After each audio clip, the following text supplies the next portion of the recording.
Thank you. Thank you to everybody that didn't give up on me.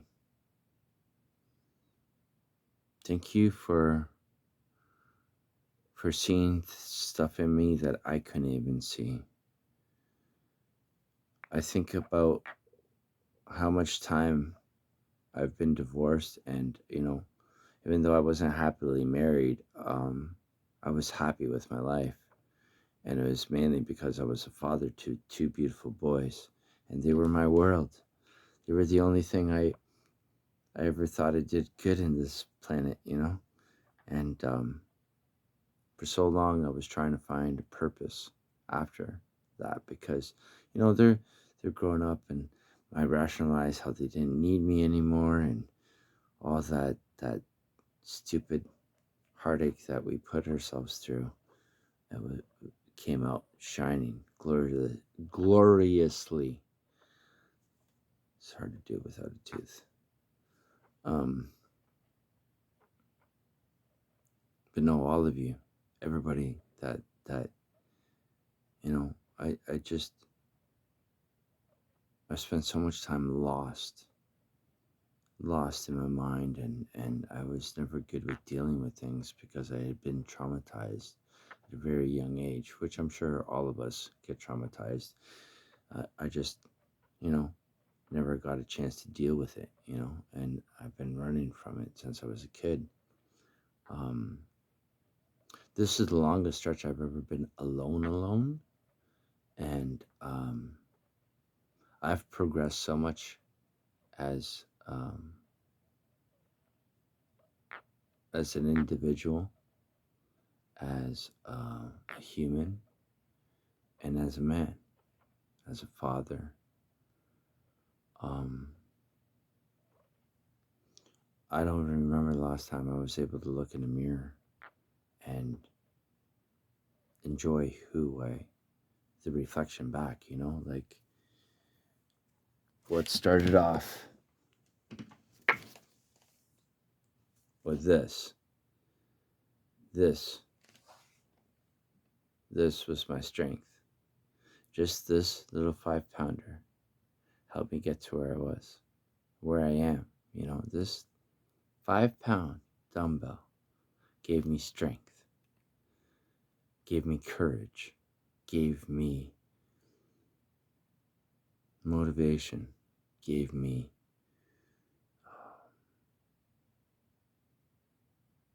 the will, you know, the inspiration. Everything I needed was this from this. And God, I just, you know, um, there was a time where I wouldn't even be able to talk about this. I would just cry, just cry. And not too many people have seen me cry. And I feel I put up so many barriers around my existence because everybody in my life leaves. It's just nobody ever fucking wants to get to know me on a different level, and as they progress in time with me, they just inevitably always leave. So, you know, I guess in a way, in a sense, I kind of had abandonment issues, I suppose, to some degree, anyways. And through my darkness, I I found myself to the point where I just wanted to give up.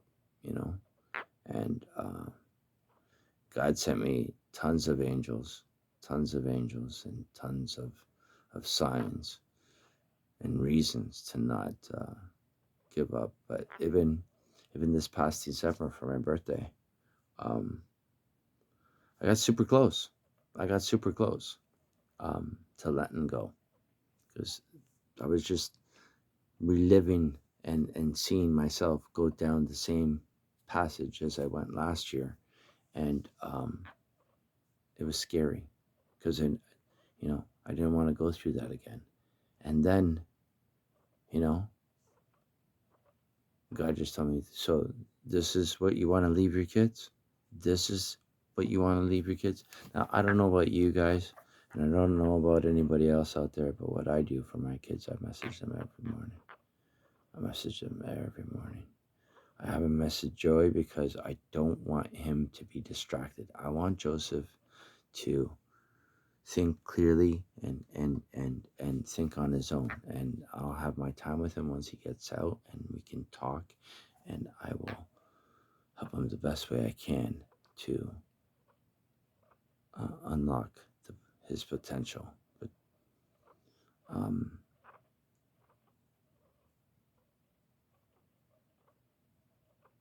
you know,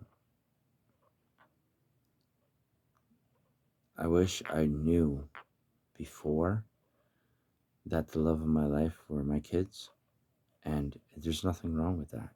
Like, it's February 14th.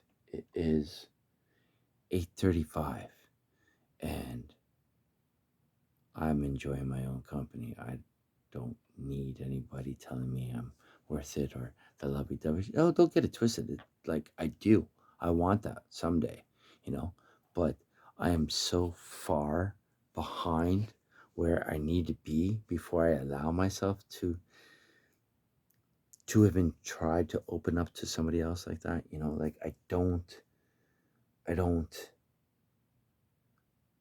think it would be fair to try to give myself to somebody without being selfish for myself now, if that makes sense. So, um,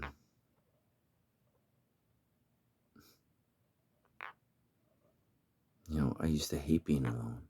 I remember Chester said it one time. He said in an interview a couple months before he committed suicide, he said, I don't want to be up here. I shouldn't be left alone up here.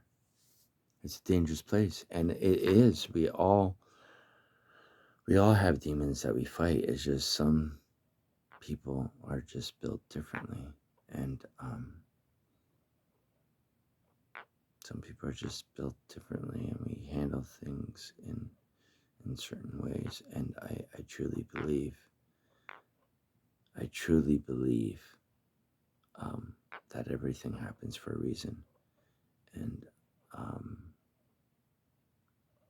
I know my purpose, and I know where I want to be, and I know where I want to go, and I know who loves me and who doesn't.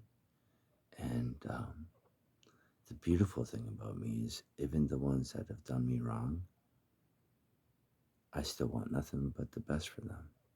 For everybody that I've met in my entire existence, there's not one person that I can say I hate. Not one. I may have disliked them fucking ton, 95% of them. But no, I don't wish anybody, like,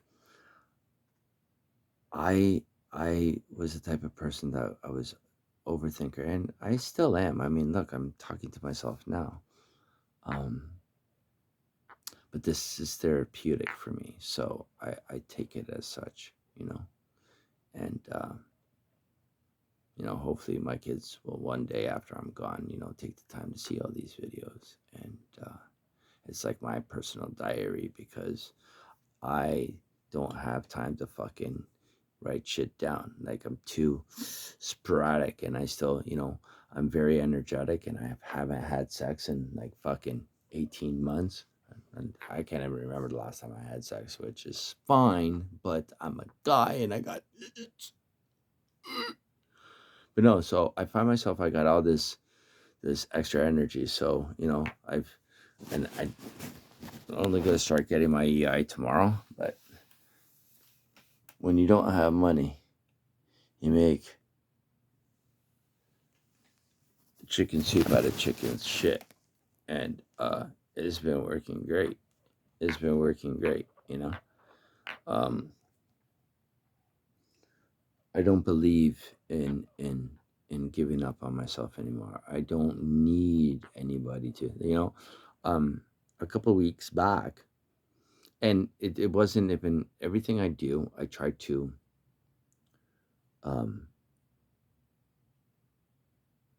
One thing I've noticed with myself, and one thing I can tell you is you really need to know yourself. There's one tattoo I want to get still, and I've left it for, it's going to be my last tattoo, and my good friend Big J is going to do it for me. It's going to be Know Thyself on my shoulder, on top of my spider over here. It's going to be right over here. So I want that done. And I'm learning myself. I'm learning so much about myself that there's some one good thing I really do appreciate about myself is now, anyways, is I've been able to pick apart and psychoanalyze myself. And I mean, if shrinks work for you, kudos to you. Doesn't work for me. I got plenty of people up here. I don't need outside help. Um, I just needed to deal with it, and instead of suppressing it and running away from it, because I hate Toronto. And it's not that I hate Toronto, it's just I don't want to be in Toronto. I want to be living off the land and being off grid out in the mountains, out in BC. That's what I want. And I've pictured it with my dog, and um, and I don't see any woman in sight, but that's not what I'm thinking about. I don't need a relationship right now. Right now I'm enjoying being single. I'm enjoying this time because now I can focus on what I want, and what I want is to go to Rome. I want to step inside that Colosseum. I want to walk in the pyramids and observe that history. I want to go to Greece. I want to go to Portugal again. You know, I want to live in the mountains in BC, you know? Like, these are things that I want, and to find somebody else that has those same goals, not bloody likely. And I don't really care. This is something I need to do for me. Not to say I won't meet people along the way, and not to say I'm never gonna fucking have another one night stand or whatever. It's just right now, it's not something that I need. You know, and just dealing with certain things, I think, is a beautiful thing. And when you can do that, it becomes so enlightening. You know, it becomes enlightening, and it's just a great place to be. It's just a great place to be. You know, um,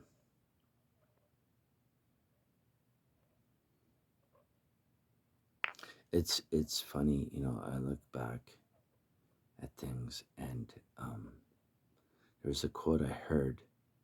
Oh, where's my book? 1 second.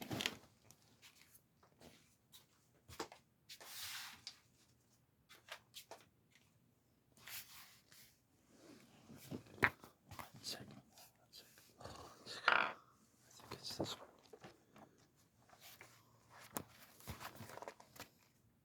Yeah, it's this one. Is it? It should be. Oh God, I hate it when I do this. It's here. So, 7 rules of life. Okay. Rules of life number 1. Let it go. This fucking hit me so hard. It was one of the first things I learned. I wrote it down as I learned them. Let it go. Never ruin a good day by thinking about a bad yesterday. Some people can do this flawlessly. Like, flawlessly. It took me a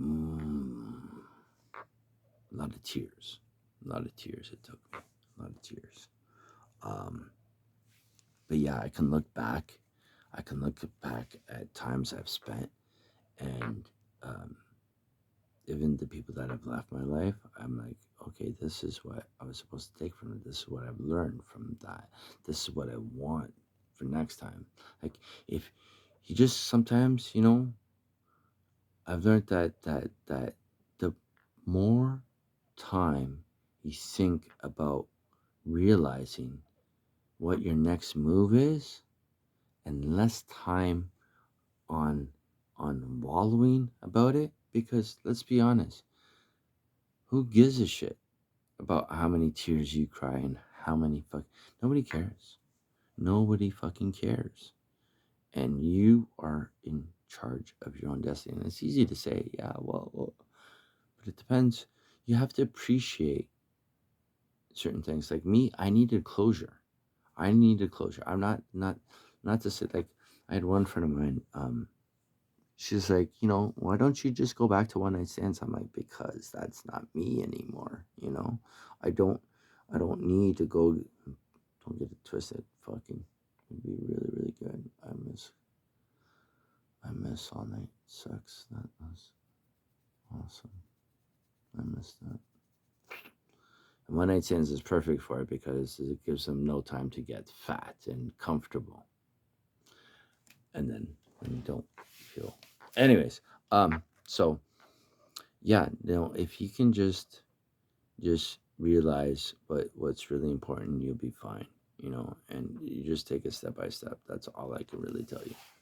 That's all I really can tell you. Like I've been appreciating and dealing with things, and, like, not trying to think too far ahead. Um, you know, Jordan Peter said at one time, when you set yourself with one particular goal, and as small as you can, so when you achieve it, you feel some sort of accomplishment. And they even teach you this in the army: make your bed every single day. Every single day, start off with that. Um, and it takes time. At least for me, it did. It took time because I was dealing with so many different emotions, and I had been so emotional. Like, I wear my heart on my sleeve. Anybody that knows me and my family will tell you, um, there's no sugarcoating shit. Like, I'm not gonna lie to you. I don't lie.